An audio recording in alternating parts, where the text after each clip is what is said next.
If you're a business owner with a small team, or maybe you're a manager for a company and you have a productivity issue, this message is for you.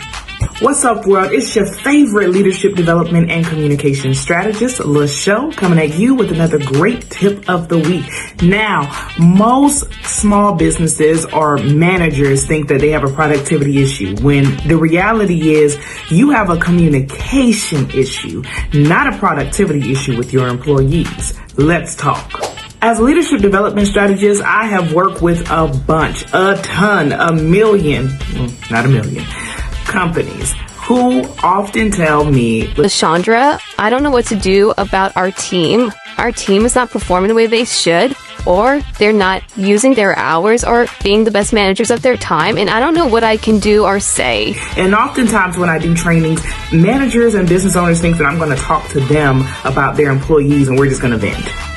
Absolutely not. I'm actually there to talk to you about you and what you can do better. There are 3 common mistakes that business owners often make or managers often make when it comes to communicating their expectations with their employees. Number 1, we assume that clarity is there. We, just tell people, I told you once, so it should be understood because you said it that one time. That does not mean that it was clear. It does not mean that they understood it. It just means that you said it. Which actually leads me to point number 2. You have no type of clear feedback loop. No way for you to hear back whether or not they understood you in the first place. Whether it's Slack, Teams, or in the meeting, them actually repeating to you what they heard you say. You have nothing put in place so that you know that clarity is there. And then 3, a lot of people are afraid of conflict. So you've set your expectations that one time. Maybe you do have a feedback loop and you're realizing that you have one particular employee, because everybody always has one, that just isn't getting it. And yet you're afraid to do conflict. When I say do conflict, that means to initiate hard conversations. Or maybe you're not scared.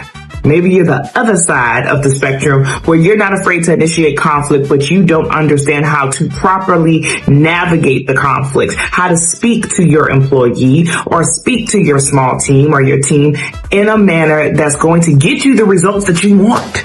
I have worked with so many teams who, when we actually looked at the expectations that they swore that they had outlined for their employees, we realized the issue was not the expectation in itself, but how it was communicated.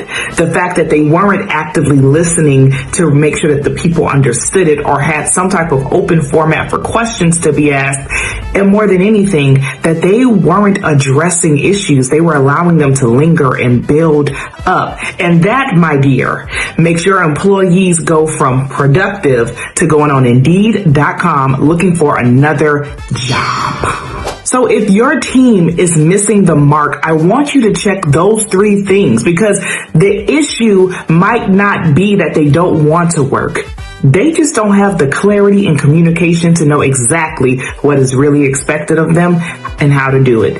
And if it is clear, then I really want you to get comfortable with having healthy communication, even if it's uncomfortable with your team. You need help with any of these things?